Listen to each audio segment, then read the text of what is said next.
expresión hijo de hombre, lo que podemos decir es que esa expresión lo que significa es que Jesús cuando se dice yo soy el hijo del hombre o el hijo del hombre está diciendo yo soy un ser humano cabal. Y de hecho la Biblia nos dice que en Jesucristo nos debemos de ver como seres humanos y no como futuros diosesitos. De hecho hubo un padre de la iglesia que dijo esto: Dios se hizo hombre no para enseñarnos a los hombres a ser dioses, sino para enseñarlos a los hombres o a los seres humanos a ser seres humanos, ¿no?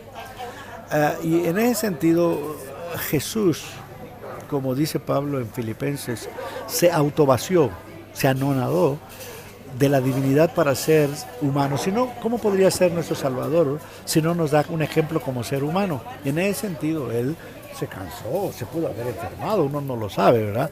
Se enojó, se entristeció, o sea, todos los sentimientos que nosotros tuvimos, sí, cosas así.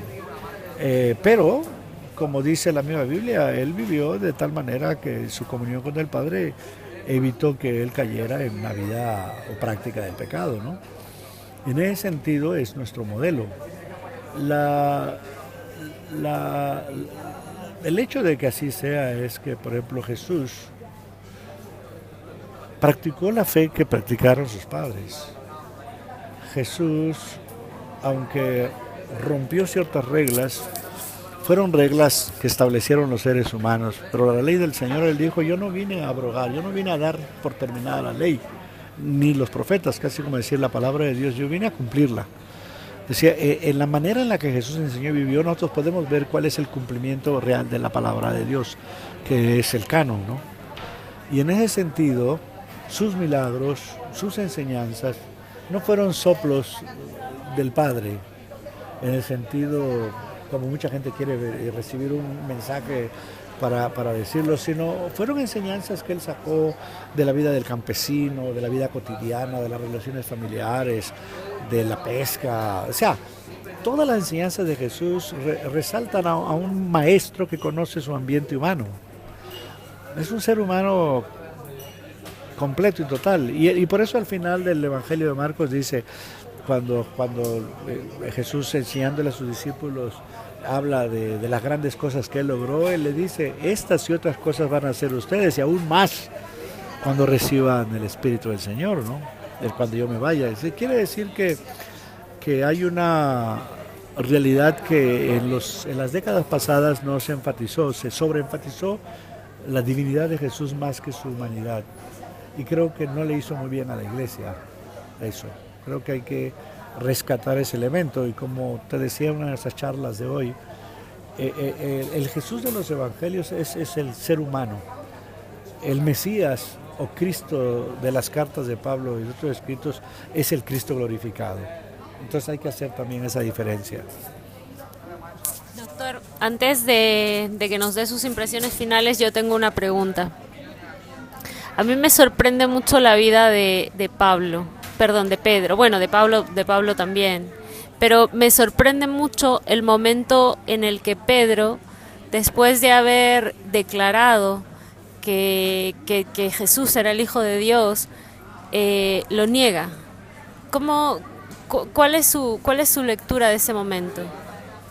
Bueno, una cosa que sabemos que pasa, porque leemos los evangelios, es que los discípulos, por más que permanecieron pegados a Jesús, ese estar pegado, ese estar junto a Jesús, en ningún momento se manifiesta como el secreto de una vida abundante de conocimiento total.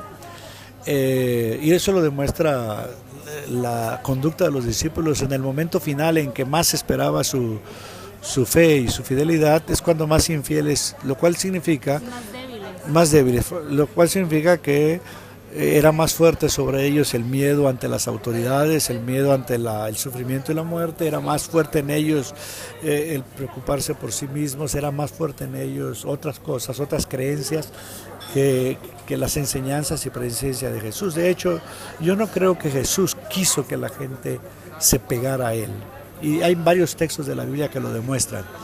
Cristo Jesús dijo, no, me tienen que dejar ir porque si yo no me voy no se completa lo que faltaba en la historia de la salvación, en el proyecto de Dios, que la iglesia... Les conviene que yo me vaya, Sí, ¿no? en ese sentido, el secreto de una vida que entiende la vida de Cristo, lo que le pasó, es una vida con la infusión del Espíritu. Si la iglesia no nace con Jesús, la iglesia nace con el Pentecostés. Y entonces hay que reconocer que los evangelios se escriben después del Pentecostés. Y todo lo que pasa antes del Pentecostés viene a demostrarse que por más importante que haya sido Pedro, el discípulo, Santiago, todos, el mismo Juan el Bautista, aquellos que nacemos y nos formamos y somos parte del pueblo de Dios después del Pentecostés, somos más bendecidos y tenemos más privilegios, pero también más exigencias. ¿Por qué? Porque ya la verdad viene de nosotros. Entonces, las escrituras se vuelven palabra de Dios, especialmente el Nuevo Testamento, por la infusión del Espíritu Santo. Entonces, nosotros no tenemos pretexto de decir, no lo sabía. Pablo sí, porque él fue un llamado especial. Más radical aún es los discípulos de Jesús, que no comprendieron a Jesús aún hasta el final. Pero cuando reciben el Espíritu Santo, ya viste la primera predicación de Pedro, ¿no? 3.000 convertidos. Ya viste el nacimiento de la iglesia y su crecimiento tan fabuloso, explosivo. Entonces ahí está el secreto.